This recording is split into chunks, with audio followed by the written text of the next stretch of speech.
Assalamualaikum warahmatullahi wabarakatuh. Para pemirsa atau peminat Safrial TV yang saya hormati, pertama-tama selalu kita minta lindungi Allah Tuhan Yang Maha Esa. Semoga kita ini dilindungi dari bencana. Jangan sampai kita ini mendapat musibah. Walaupun kita tahu bahwa musibah itu adalah ada kalanya berupa ujian untuk menaikkan derajat kita. Nah, nanti kita akan lebih baik lagi. Namun kalau dapat untuk menaikkan prestasi, janganlah kita melalui proses yang dikatakan dengan nama musibah. Oleh karena itulah berkali-kali kita harus menundukkan kepala, memohon kepada Allah agar kita selalu dilimpahkan rahmat-Nya. Kita selalu dapat hidayah dari Allah Subhanahu wa taala. Begitu juga sebagai umat manusia, kita ini sebagai musafir di muka bumi ini, sebaiknya kita melanjutkan perjuangan Rasulullah SAW. Allahumma shalli ala Muhammad wa ala ali Muhammad, untuk memperbaiki akhlak manusia. Karena sampai yaumil akhir akhlak manusia ini perlu diperbaiki, disesuaikan dengan syariah, tuntunan wahyu Allah. Bagaimana kita bersikap, berperilaku sesuai dengan ajaran Islam atau agama yang kita anut. Saudara-saudara yang saya hormati, berkaitan dengan akhlak, topik kita kali ini membicarakan masalah racun. Sedikit seram nih kalau bicara racun. Karena kalau kita bicara racun, pasti ada sasarannya, ada yang terbinasakan.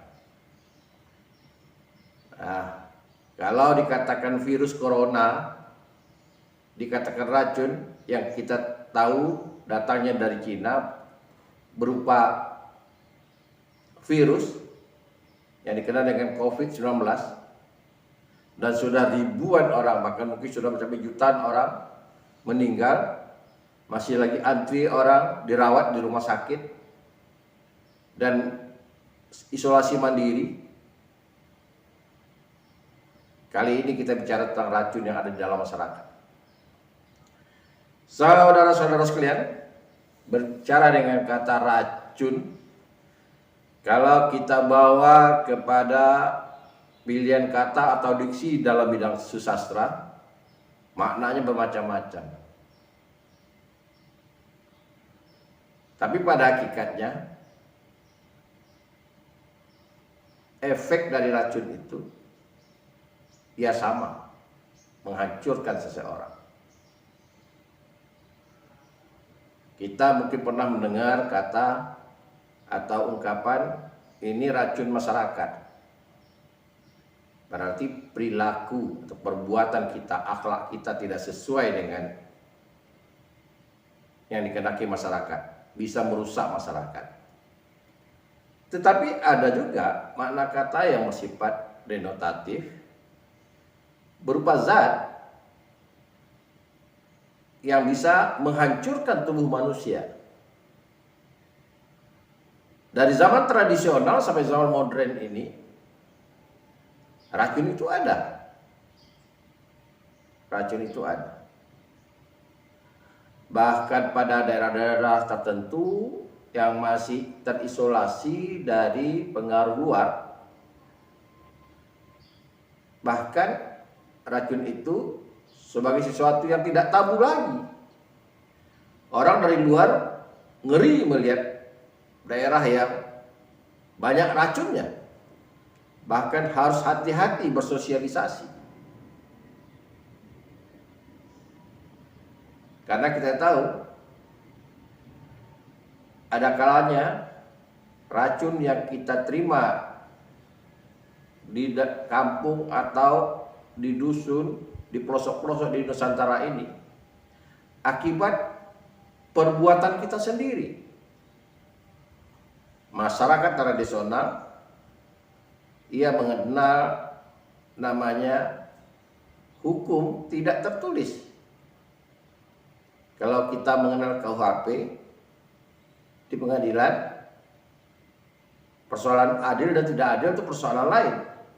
Tapi berdasarkan undang-undang, bukti-bukti, hakim meyakini yang konon katanya mewakili Tuhan di bumi ini, kalau hakim adil ya, itu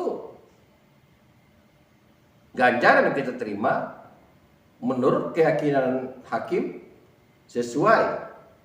Itu itu hukum tertulis, baik itu pidana maupun perdata. Sekali lagi saya katakan, terlepas dari adil dan tidak adil, tapi itu kenyataan. Kalau mau yang adil, yang tidak perlu diganggu-gugat lagi, itu adalah pengadilan di Yaumil Mahsyar.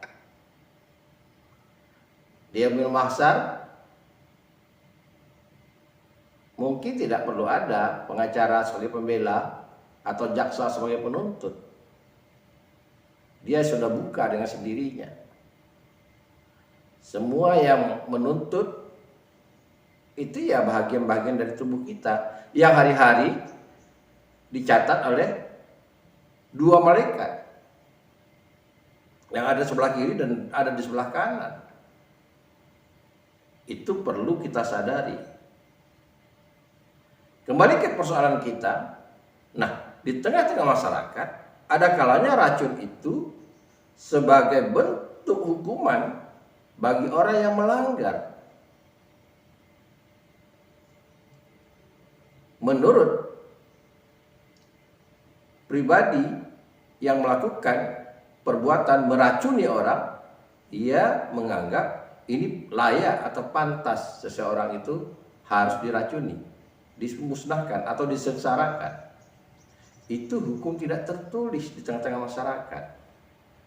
Walaupun kita tahu tidak semuanya yang berdasarkan demikian. Ada juga orang yang di hatinya memang punya niat buruk, ingin menghancurkan orang, salah atau tidak salah. Karena ada iri dan dengki di dalam diri. Ini orang-orang yang tidak berakhlak. Oleh karena itulah, mari kita sempurnakan akhlak kita agar kita tidak iri dan dengki dengan orang, dan agar kita tidak bertindak kepada orang secara salah. Saudara-saudara sekalian, kenapa saya harus memperbincangkan masalah racun ini? Kita kasihan loh akibatnya. Bisa merusak manusia yang korban. Misalnya merusak masa depannya, merusak keluarganya. Bahkan merusak diri yang kena, yang korban, menderita bertahun-tahun.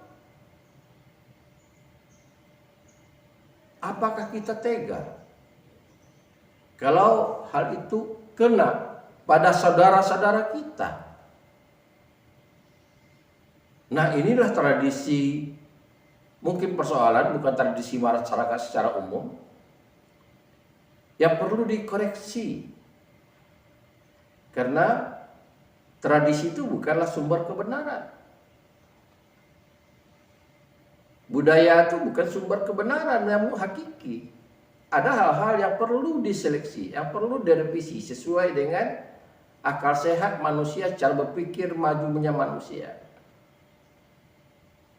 Kalau tidak, kita tidak maju-maju. Kita akan selalu berpikir secara tradisional. Dan hari ini saya didatangi oleh seorang mahasiswi yang keluarganya korban dari perilaku orang yang suka meracuni orang. Saya tidak bisa membuktikan apakah keluarganya itu tepatnya adiknya, kena racun karena perilaku adiknya, atau karena memang ada orang yang memang berhati jahat, berhati iblis, ingin mencoba kemampuannya meracuni orang. Anda sendiri yang bisa menilai dari penjelasan-penjelasannya. Kalau misalnya saya menyebutkan atau narasumber saya menyebutkan suatu daerah, jangan langsung ada doktrin daerah itu penuh dengan racun, tidak. Sekali lagi saya katakan, di mana-mana di daerah-daerah racun itu ada. Bahkan ada kalanya di kota besar metropolitan pun racun itu ada.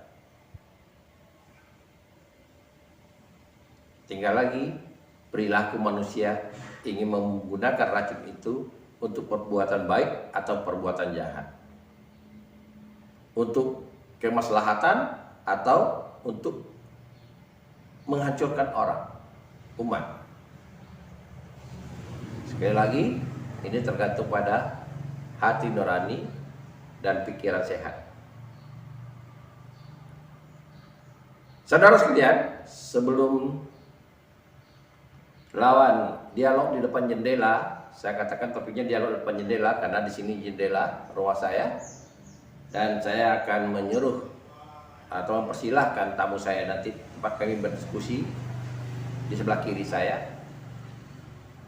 dan saya pasti akan menyuruh tamu saya tetap menggunakan hand sanitizer, mencuci tangan, dan kami akan menjaga jarak sebagai bentuk partisipasi kita menyukseskan program pemerintah dalam rangka mencegah penyebaran COVID-19. Nah, saya akan jelaskan sedikit apa yang pernah saya dengar dan saya dapati dari orang tua saya. Orang tua saya seorang perantau, jauh dari kampung halaman. Konon ceritanya menurut masyarakat, tempat-tempat ia pindah bertugas sebagai seorang bea cukai itu tempat-tempat yang rawan, yang konon katanya daerah-daerah yang pada masa itu, semoga pada masa sekarang tidak ada lagi, masyarakat tradisional dan suka meracuni orang. Beberapa masyarakat itu suka meracuni orang. Bahkan katanya, saya mengatakan katanya karena saya masih kecil, masih bayi, sudah terbiasa orang keluar dari warung minum kopi, keluar muntah darah, meninggal. Paling masyarakat katakan, wah dia kena racun. Pada masa itu tidak ada tuntutan pengadilan gitu, karena mungkin ya tenaga wawasan pemerintah pada waktu itu, jaksa atau pengadilan belum menjangkau wilayah itu. Orang tua saya pernah bertugas di Kuala Kampar yang namanya Penyalai, kalau di peta dikatakan Pulau Mendul. Pernah bertugas di Pekanbaru dan pernah juga bertugas di Buatan Siak sebagai aparatur negara, yaitu di bea cukai yang mengurusi cukai-cukai kapal-kapal ekspor impor yang ada kaitannya dengan pendapatan negara. Ketika dari Teluk Bayur, tempat awal mula beliau bertugas, tahun 1962 dipindahkan ke Kuala Kampar dengan beberapa temannya, karena itu ada pos bea cukai baru.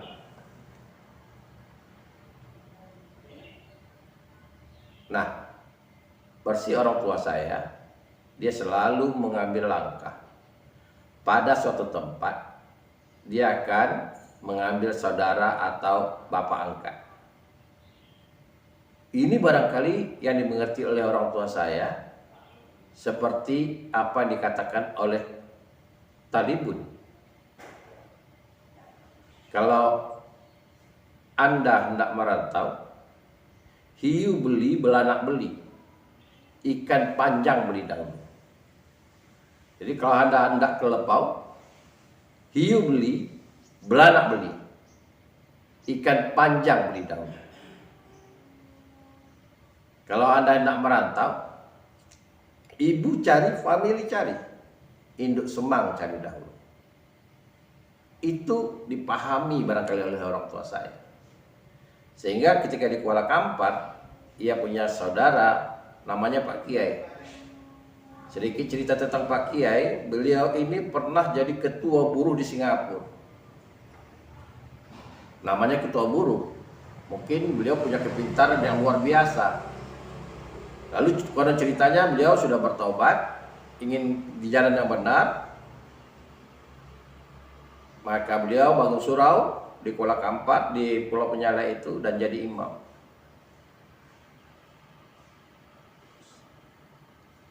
Itu jadi orang tua atau saudara angkat bapak saya.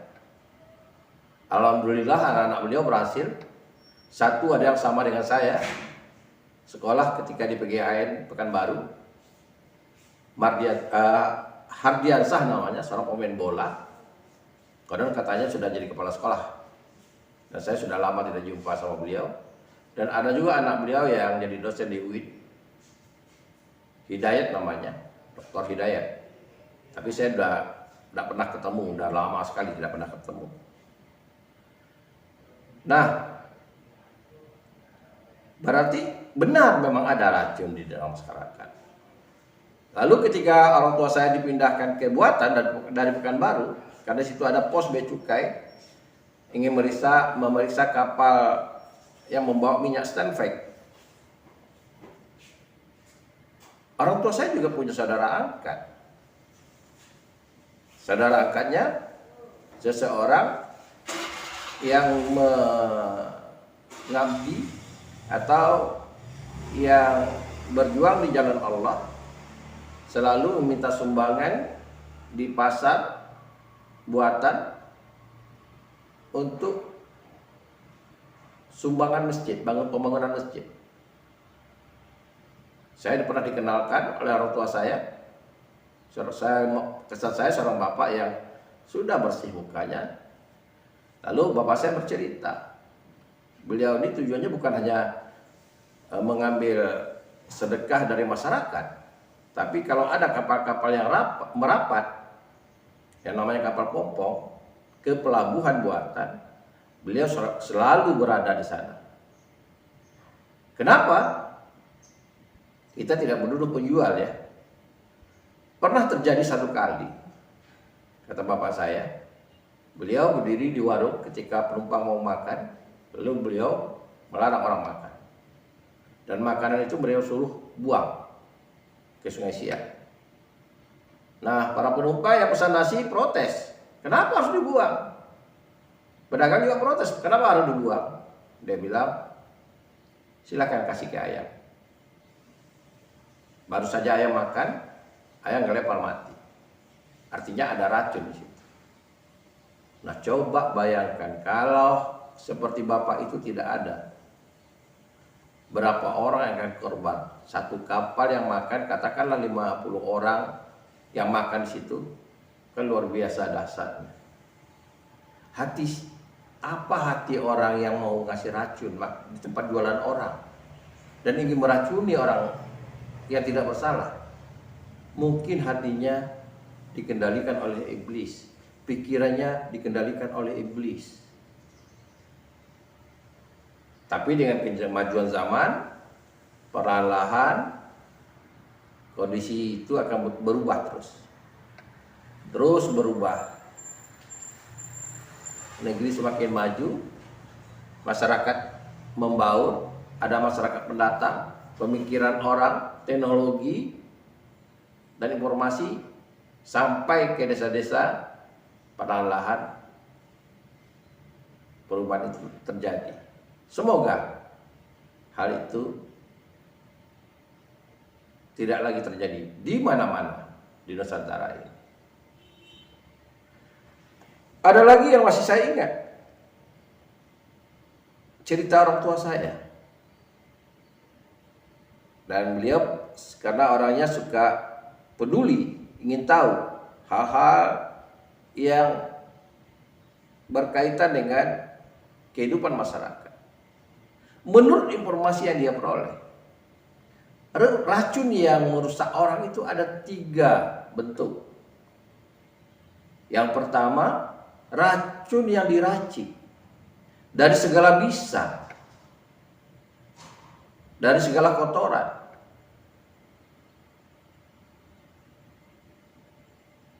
Nah, itu yang diramu lalu diberi pada makanan atau minuman.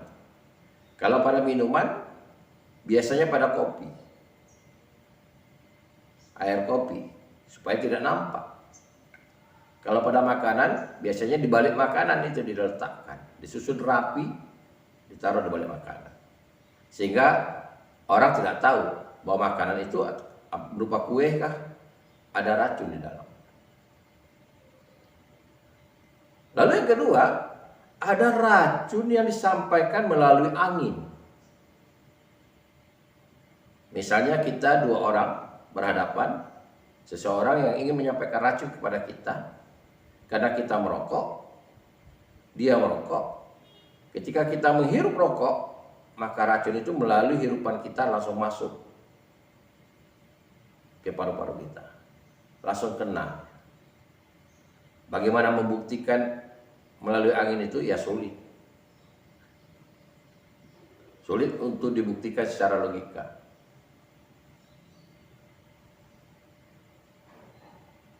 Yang ketiga, ini dibenarkan oleh masyarakat ketika saya KKN di daerah Kabupaten Kampar. Kata masyarakat, konon pada zaman-zaman awal-awal merdeka, ada orang yang memiliki induk racun namanya. Induk racun itu berwujud seperti hewan, seperti tokek atau cecak.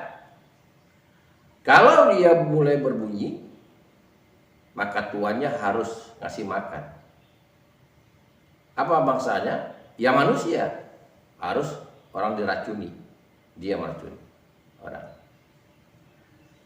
Dan itu pernah kata orang tua-tua sana, ketika tentara Siliwangi yang ditugaskan oleh pemerintah pusat untuk membantu keamanan masyarakat di awal-awal kemerdekaan, mungkin dia punya kepandaian juga, kepandaian mistis, hal-hal sifat mistis, dia tangkap itu. Orang yang punya induk itu ditangkapnya induk racun itu. Lalu dia potong dua dan dimasukkan ke dua botol. Satu bagian badannya dimasukkan ke botol yang satu, lalu ditutup dengan rapat, dan bagian yang lain dimasukkan lagi ke botol yang lain, ditutup dengan rapat. Lalu dihanyutkan ke Sungai Kampar. Tahukah Anda apa yang terjadi? Induk racun yang katanya seperti tokek itu kembali lagi ke rumah tuannya. Memang kita sulit mempercayai, tapi menurut masyarakat tempatan itu yang terjadi. Alhamdulillah sekarang tidak ada lagi. Mudah-mudahan sampai kapanpun jangan ada lagi, karena ini perbuatan setan, perbuatan jin, perbuatan iblis yang selalu merusak kehidupan manusia. Baiklah, untuk perbincangan ini sambil menunggu, saya ditemani hari ini 2 gelas air putih. Memang selalu saya siapkan karena kita selalu harus minum air putih. Tadi pagi sudah saya minum seteguk. Kemudian kopi yang jadi kesukaan saya. Luar biasa, pagi-pagi minum kopi. Cuma pagi ini kurang sempurna. Gorengan belum ada. Belum datang goreng. Kabarnya tukang goreng sekarang agak sedikit susah. Mau berjualan, pembelinya nggak ada. Itulah penderitaan dari masyarakat kecil. Malahan untungnya seberapa lah untuk hidup. Tapi ekonomi sekarang serba susah. Mudah-mudahan pengganti goreng yang selalu menemani saya adalah materi saya berdialog tentang racun dengan mahasiswa saya. Oh iya, saya mulanya mengatakan mahasiswa saya ini namanya Opi Lestari. Lalu dia protes, bukan Lestari Pak, Lastari. Lah, kok bisa Lastari tidak Lestari? Kata Lastari mungkin tidak ada. Dari kata apa? Lalu dia bercerita, ini akibat kesalahan membuat akte kelahiran. Jadi ketika SMP terpaksalah katanya dibuat surat keterangan supaya diubah. Karena akte yang dibuat itu ditulis Lastari. Nah ini harus saya ingatkan kepada anak-anak yang berurusan, yang berkaitan dengan nama, dengan status, dengan biodata. Harus diperhatikan betul. Apakah di kantor lurah, di kantor camat, atau dimanapun Anda berurusan, Anda perhatikan betul. Dan kalau salah, Anda beritahu. Jangan dibiarkan berlarut-larut. Karena pegawai itu juga manusia. Dia bukan sengaja membuat salah. Bisa saja hilang. Seperti yang terjadi pada saya. Nama saya Safrial. Berkali-kali ada yang menulis saya namanya Safrizal. Atau Sahrizal. Jelas-jelas saya tulis Safrial. Sekarang saya bercanda.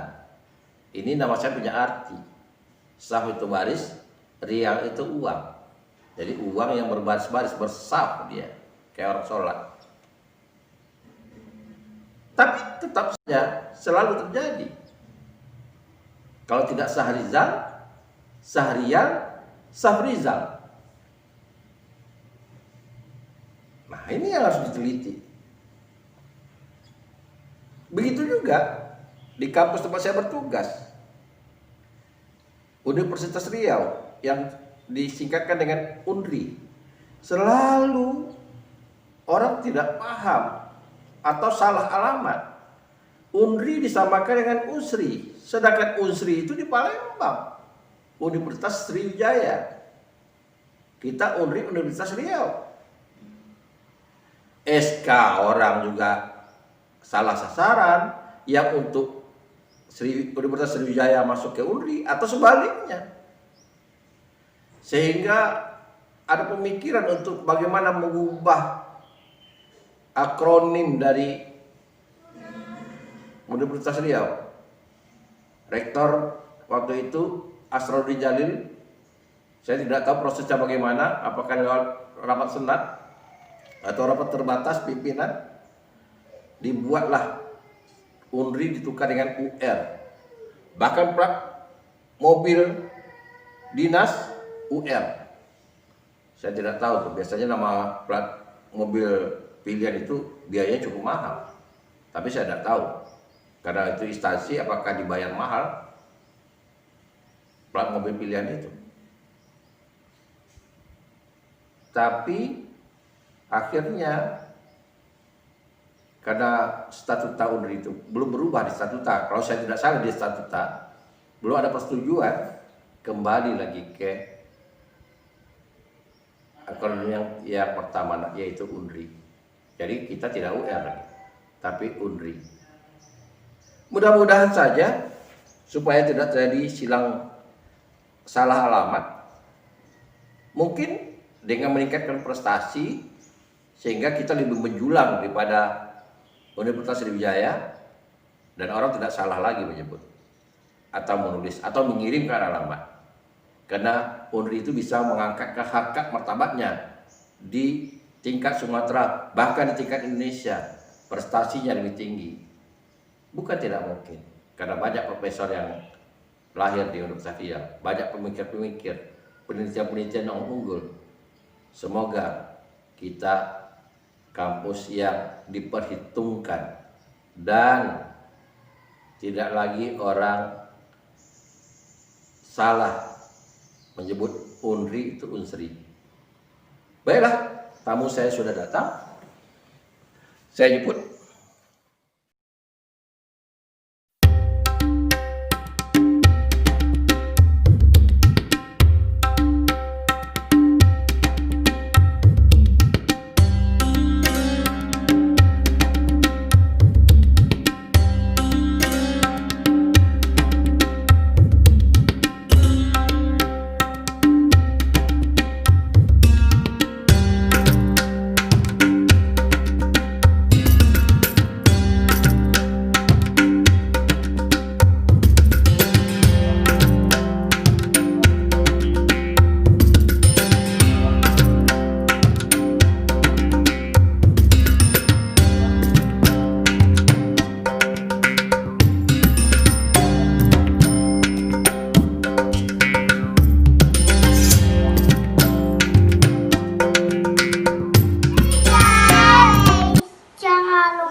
Baik ya, pakai itu.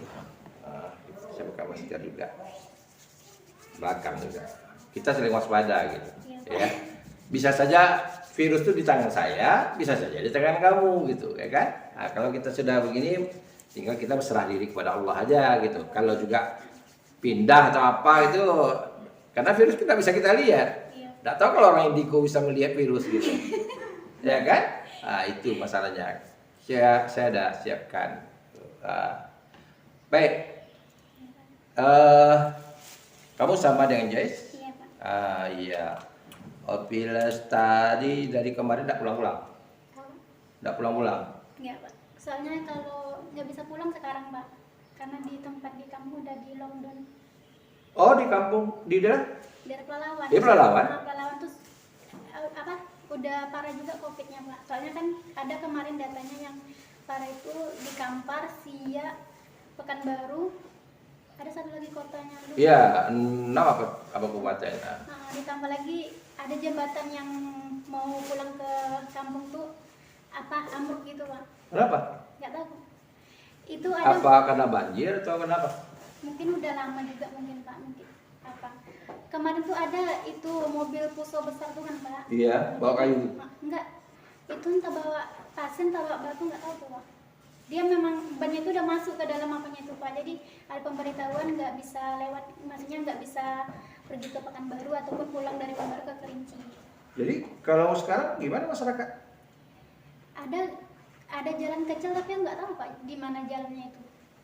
Orang tua di situ, Iya. dua-dua. Kemana yang berapa? Anak pertama Anak pertama dari 3 bersaudara. 3 bersaudara. Itu betul-betul memang. Jadi yang nomor 2, 2 laki-laki, yang paling bungsu perempuan. yang laki-laki yang 2 ada kuliah belum? Enggak, Pak. Yang anak kedua yang laki-laki itu cuma sampai SMP. Kenapa? Kemarin tuh kan dipaksa juga kan, Pak, mau lanjut ke SMA sama SMK, tapi Iya. nggak mau, Pak. Udah dipaksa-paksa pun kawannya juga ngajak dia kan. Iya, Jadi iya. dia nggak mau lagi sekolah katanya. Oh, apa kerja sekarang? Bantu-bantu orang tua. Di mana? Kebun sawit, Pak. Oh, bapak punya kebun sawit luas. Kurang tahu juga, Pak, antara kedua ada juga 2 hektar. Ya artinya gini, meski itu tidak kuliah, ini pemikiran saya ya. Ini masukan kamu anak yang paling tua. Yang pertama kamu ibaratnya penerima estafet Iya. kepemimpinan Bapak Ibu. Syukur-syukur Bapak Ibu tuh umur panjang, masih kuat, masih ini kan. Kalau tidak kemana lagi terjadi? Iya. Tentu kan ke kamu. Nah kalau saya berpikir begini, kalau seandainya kamu selesai, daripada nanti waktu tua susah mengurus keluarga, mengurus abang, atau yang mengurus adik, kenapa tidak sekarang? Mungkin katakanlah dia tidak mau pendidikan formal, tapi kan banyak pendidikan non formal yang bisa orang mandiri. Katakan misalnya pelatihan apa, kalau dia berbakat misalnya di bengkel, bengkel kan ada. Dia memang itu, Pak, kalau masalah kayak masalah seperti itu dia paham gitu, Pak. Cepat nangkapnya kalau Iya, pembelajaran arti itu. kalaupun tidak belkan ya, kan belkan kan sama dengan kursus gitu, mungkin semi sekolah, mungkin dia tidak mau juga pakai seragam masuk. Iya. Suruh dia kerja atau titipkan dia kerja di bengkel yang kita melihat memang orang tuh punya keahlian yang luar biasa. Artinya biarlah kita yang memberi dia gaji, setahun mungkin dia magang di sana, 2 tahun, jadi dia bisa mandiri. Sehingga kelak dia tidak mengganggu kamu lagi. Kan sayang. Dia tidak ada kerjaan, namanya sawit ada masa peremajaannya. Udah berapa tahun sawit Bapak? Seumuran sama adik yang kedua, udah hampir 18 tahun lah ada. Tinggal Udah ada planting lagi mau peremajaan, ya kan? Dari peremajaan ke buah pasir aja udah 3 tahun setengah. Kecuali modelnya misalnya sisipan gitu. Yang ini sudah masih berbuah, ditanam lagi di sela-selanya. Kalau memang memungkinkan. sebenarnya, Pak, untuk kerja berat tuh sebenarnya udah nggak bisa lagi. Gitu. Bapak? Adik? Oh, adik. Soalnya- Kenapa? Karena dia ada kemarin itu, Pak. Kalau bahasa Melayu itu, Pak, makan karena racun gitu, Pak. Oh, pernah kena racun. Jadi di sekolah tuh, Pak, waktu masih kelas 8 kan, Pak, SMP. dia tuh ngumpul-ngumpul sama kawan-kawan kan Pak, makan di kantin. Iya. Beli gorengan sama-sama gitu Iya, kan Pak, iya, satu tempat gitu kan Pak, Iya. makan sama-sama.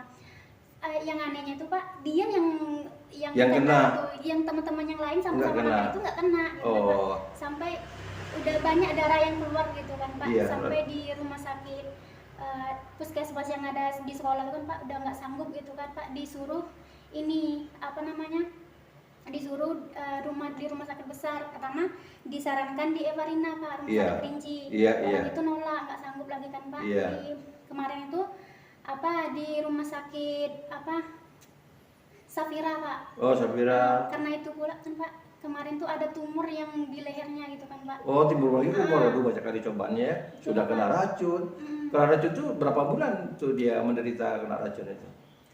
Hampir beberapa bulan gitu kan Pak, sampai apa udah dicoba minta obat kampung gitu kan Iya. Pak. Soalnya kalau untuk apa yang karena itu kan Pak, dia ibaratnya itu Pak bukan sakit yang untuk ditangani sama medis gitu, Iya, Pak. betul-betul. Artinya non medis lah itu ya. Jadi nggak bisa Pak, jadi dicoba minta sama orang yang paham Pintar, gitu, ya. untuk apa kemarin. Tapi itulah Pak, banyak kali pantangan yang nggak boleh dimakan gitu Pak. Karena kalau kayak durian itu kan Pak, Iya. pantangan kalau dia dimakan itu balik lagi. Balik gitu. lagi dia. Ya. Itu tahun berapa dia kena terakhir? Sehatnya tahun berapa? Tahun berapa ya? Masih sekolah tuh waktu itu? Masih sekolah Pak. Mungkin karena itu dia membuat malas tuh sekolah karena Udah, banyak betul beban dia gitu. Kemarin tuh sampai dioperasi gitu. Sedih kemarin tuh kan saya kan masih di Pekanbaru gitu kan, Iya. nggak bisa. Kemarin tuh juga karena sibuk kan nggak bisa jenguk Jadi? juga ke rumah sakit Safira. Oh, tumornya udah operasi. Udah Pak. Yang racunnya udah sehat. Kalau yang racunnya tuh udah, tapi Asal jangan apa kena pantangnya. pantangan itu. Saya karena kamu bicara tentang racun, kita apa dulu ya? Saya itu dapat informasi banyak tentang racun itu pada bapak. Bapak saya orang perantau dia. Dulu tugas kami orang Kerinci. Dulu tugas di Teluk Bayur pelabuhan nih. Dari Teluk Bayur dikirim ke Kuala Kampar, namanya Penyalai atau Pulau Mendut, ya kan? Masuk Pelalawan sekarang kan? Pulau Mendut. Sudah tuh pindah Pekanbaru, pernah pula pindah ke Buatan. Jadi kebiasaan bapak saya di daerah baru, dia pasti mencari orang yang disegani oleh masyarakat itu. Dia tidak peduli itu, pokoknya mana yang disegani oleh masyarakat dia habis itu. Ini contoh, tahun 60-an itu masih merajalela racun-racun ini di Kuala Kampar. Bapak saya namanya Samsudin. Kata orang ketika naik ke darat dia bilang, Pak Samsudin, jangan sembarangan makan di sini. Waktu itu orang udah jadi hal biasa, habis keluar dari warung muntah darah, lalu meninggal, orang udah biasa. Tahun 60-an kan. Jadi bapak saya insya Allah dilindungi oleh Allah. Itu dia di mana dia makan, rumah orang dia makan. Tapi dia punya saudara angkat, namanya Pak Kiai. Pak Kiai itu punya anak dosen di UIN, ya, dosen di UIN. Jadi Pak Kiai inilah salah satu, karena dia jadi saudaranya angkatnya Pak Kiai, orang segan. Lalu tentu bapak saya ingin tahu tentang racun ini. Mungkin dari masyarakat itu ada dapatnya. Ada racun ini yang dibuat oleh apa ini dari ramuan. Iya, Ada kan? Dari ramuan maksudnya gini, segala yang kotor, ya kan? Ada sembilu juga. Nah itu yang jadi terbangan. Yang ada racun ini kalau di Kuala Kampar itu, kalau menurut saya kan masih kecil ya, orang tua saya itu yang dilepaskan lewat angin. ada juga kayak gitu. Jadi misalnya begini, dia ini merokok nih, itu merokok, kamu merokok, dan lewat angin pas kamu menghisap, kamu hisap racun. Iya. Itu, Kayak gitu. iya. Ada juga racun ini yang sifatnya punya induk. Itu saya dapat waktu KKN. Cerita-ceritanya, tapi saya enggak lihat ya. Katanya asal berbunyi induknya, berarti dia minta mangsa. Induknya itu seperti cecak. Katanya dulu kebetulan datang tentara-tentara dari Siliwangi, itu yang akhirnya di daerah Kampar itu mulai hilang. Pernah katanya, ya masih katanya ya karena saya perluas itu, Induknya itu biasanya ditaruh di dapur dekat abu-abu. Dipotong oleh orang potong dua, putus seperti cacak diputus. Jadi dimasukkan satu ke botol bagi-bagi, satu ditutup, dianjurkan ke sungai Benyatu juga. Nah, itu yang racun-racun yang apa. Dan saya punya kawan dulu di kapal kiri, bapaknya juga kena racun. Jadi memang, tapi kalau kita kembali ke tradisi, di masyarakat itu ada namanya hukum tidak tertulis. Kalau KUHP itu kan hukum tertulis. Nah, ini pengalaman nih, saya katakan pengalaman kawan saya KKN, mahasiswa Fakultas Ekonomi, tapi tidak di desa saya, dia di satu desa di Kampar. Nanti saya dosa sebutkan lah, di Bangkinang. Nanti kalau saya sebutkan nanti orang tetap singgung. Kami waktu berangkat, ya, itu ada isu mulut ke mulut, hati-hati ya, di kampung-kampung banyak racun. Jadi sebahagian yang termakan dari informasi itu takut, benar-benar takut. Saya punya pembimbing tidak berani ke desa itu, tidak berani. Nah dia ini tinggal di rumah orang. Biasalah orang karena dianggap tamu, mungkin dianggap anaknya, yang KKN, numpang KKN, tidur di situ. Setiap diajak makan tidak mau dia, karena informasi tadi. Karena takut tadi. Setiap diajak makan oleh orang itu dia tidak mau, dia nolak. Mau dia ke Bangkinang makan. Konon ceritanya, saya tidak bisa juga menyaksikan gitu. Kalau di desa saya juga ada Pak. Iya. Itu kalau nama desanya Desa Kapau Kerumutan. Iya. Apa namanya? Dia di situ kan kalau waktu kecil gitu kan Pak. Iya. Karena banyak itu Pak, apa yang dimakan di situ tiba-tiba sakit gitu kan. Iya. Makanya setiap kali waktu SD kan upacaranya di sana gitu Iya. Pak. Jadi orang tua tuh terutama ibu gitu kan, jangan beli makan di sana ataupun lontong atau apa dari makan, nanti takutnya ada beracun gitu kan. Makanya setiap kali ikut upacara 17 Agustusan itu selalu bawa bontot dari rumah, bawa bekal. Jadi kalau saya lanjutkan, kawan saya itu mungkin satu saat apakah orang punya rumah sakit hati atau orang lain nggak sudah tahu, atau dia lengah, dia makan kena racun. Anehnya menurut pacarnya, cowoknya, sekarang jadi suaminya, orang rumahnya pula menunjukkan. Anda berobat ke desa daerah Kuo, daerah kampungnya Basna. Saya tidak tahu desa bapak itu jumpai katanya. Di situ berobat. Jadi orang ini bisa meracuni, cuma tidak bisa mengobat. Lalu ke sana lah berobat. Kalau di Aceh orang perdukunan katakan dituntung, atau dituntung dibalikkan dia supaya dia muntah darahnya keluar, racunnya keluar. Alhamdulillah sehat ya. Alhamdulillah sehat. Jadi dalam masyarakat ini itu hukum tidak tertulis. Orang tersinggung, ini tingkatan hukumnya apa? Dibuat apa? Binasakah? Dibuat matikah? Itu dalam masyarakat tradisional itu ada. Di mana-mana kampung itu ada. Gitu. Nah, itu yang harus diawasi kalau kita ini dewasa harus berpikir paham dengan budaya itu. Jadi, tapi bukan berarti juga ada juga anak-anak muda yang baru belajar ilmu jahat, ilmu hitam kata orang kampung, dia ingin mencoba-coba. Di kampus saya juga ada. Kalau ada satu desa, kalau orang luar masuk sana, macam-macam. Ada yang merasa memikul batang pinang, susah berjalan gitu. Ada yang muntah darah. Karena yang ngerjakan itu anak-anak muda yang baru belajar. Dia ingin mencoba, mempan tak ilmunya yang pelajarinya nih. Itu. Jadi, tapi itu kehidupan pada masyarakat tradisional.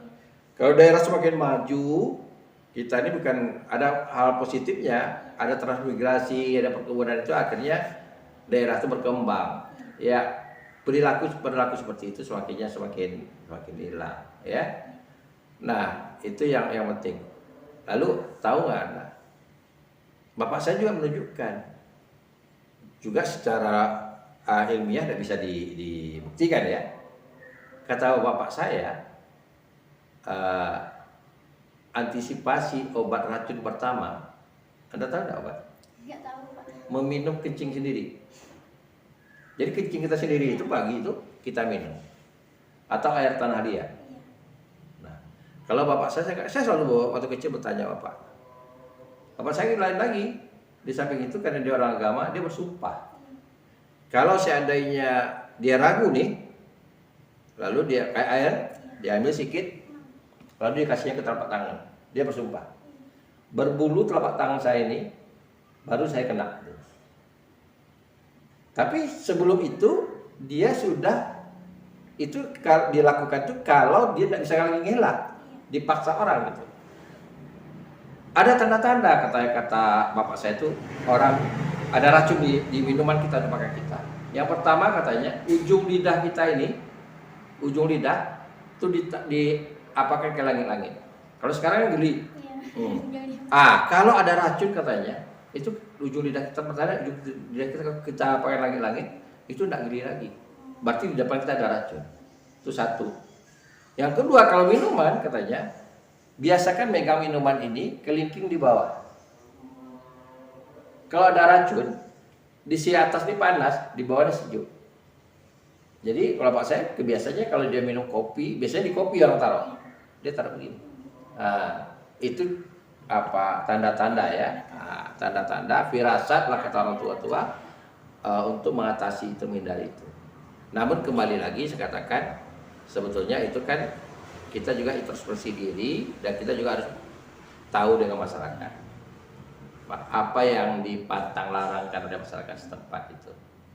Pantang larang itu kalau kita langgar itu akhirnya timbul ke masyarakat. Oh jadi gitu ya? Iya Pak, sampai apa kata karena itu karena jadinya paru-paru dia yang kena. Iya kurus.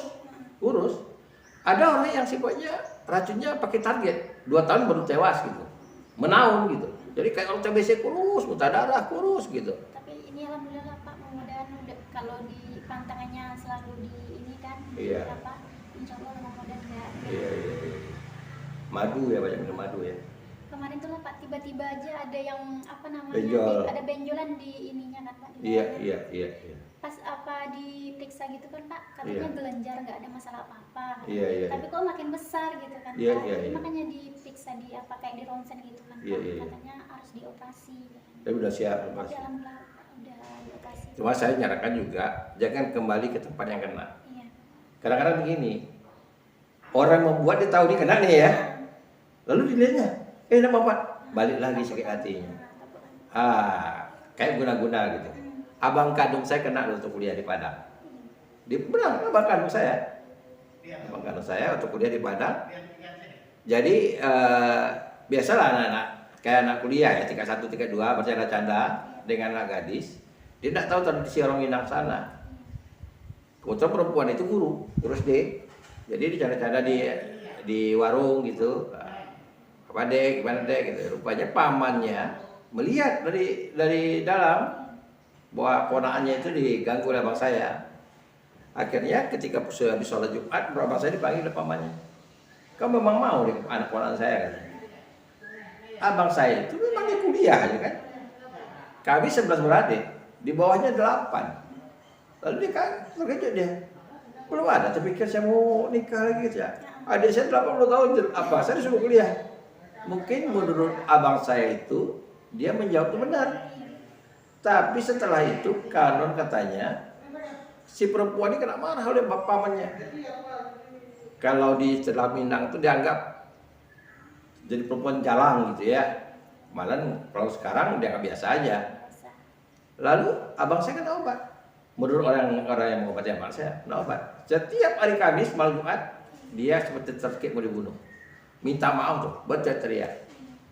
Nah, seperti yang saya katakan tadi sama Joyce, ada orang yang pintar punya akuan. Jadi mama saya pergi ke orang pintar itu yang punya akuan.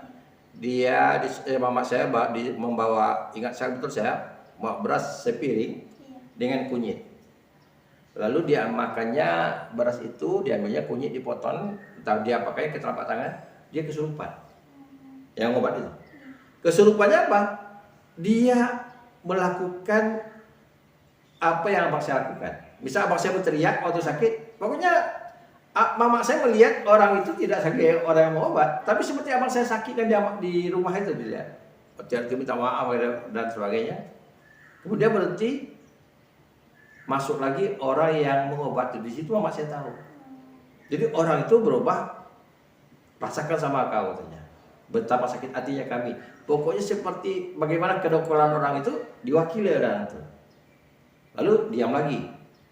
Yang ketiganya akuannya itu, kalau istilah orang Pariaman nama ungkunya, yang roh yang masuk, akuan yang masuk itu, dialah ibaratnya mendamaikan. Tapi dengan syarat, abang saya tidak boleh selama 2 tahun ke Padang, takut ketemu lagi, nah dia akan berusaha lagi. Akhirnya gagallah abang saya kuliah di ATP Padang. Sudah itu tidak boleh balik lagi ke Padang, gara-gara itu tadi. Jadi ada sesuatu yang menurut kita biasa, tapi menurut orang, ini yang harus diingat gitu. Jadi kalau kita hidup ini, apalagi kalian nanti mau sarjana, bukan sekedar gelar sarjana aja kita bisa hidup di tengah-tengah masyarakat, tidak. Itulah kata peribahasa kita, alam terbentang jadi guru, ya kan? Kita di masyarakat ini kita lihat mana yang bisa kita pedomani, kita terima, mana tidak bisa kita jauhi. Ada tunjuk ajar, ada pantang larang. Yang tunjuk ajar ikuti, yang pantang larang jangan dibuat. Karena di masyarakat tradisional itu dia hukumnya hukum tidak tertulis. Kalau KUHP jelas lah ada prosesnya di sidang dia. Kalau ini tidak, ini udah layak nih. Anda mungkin merasa tak percaya. Ada orang yang menghukum seseorang sholat dia, karena dianggapnya ini udah kisos nih. Kisos itu harus dibunuh orang ini. Sebelum bunuh orang, sholat deh. Membayangkan itu. Kalau menurut agama kita mungkin udah cocok. Itu ya, itu udah hukum masyarakat. Kalau saya bisa sebar luas. Oke, ini insya Allah 2-3 hari ini akan kita tayangkan. Nanti orang di kampung kasih tahu aja. Ada di Instagram itu, kalau udah muat, gitu. Sebar luaskan. Artinya apa? Apa yang kita bicarakan hari ini, ya, sama dengan saya bicarakan Joyce itu bukan hanya untuk saya, untuk orang yang mau nonton Instagram saya, YouTube saya, dia dapat informasi. Masalah benar dan benar, setuju dan tidak setuju, kan di YouTube kan dibebaskan. Ada jempol yang ke atas atau jempol ke bawah, mau pilih yang mana gitu, Pak? Oke, Pi. Makasih. Sekali lagi ya. Jaga kesehatan, jangan kemana-mana nih COVID, jangan lupa memakai masker. Itu kalau udah beli sanitizer kecil atau diaduk sendiri, dibuat sendiri, siapkan dari dapat. Kita tidak tahu nih virus ini mana-mana, tidak tahu. Saya juga berpikir-pikir, kalau ada sebagian tidak mau terima tamu, tapi saya tidak tega lah kalian tidak terima sekalian anak saya gitu. Sangat tidak tega saya. Itu saya buka lebar-lebar, silakan.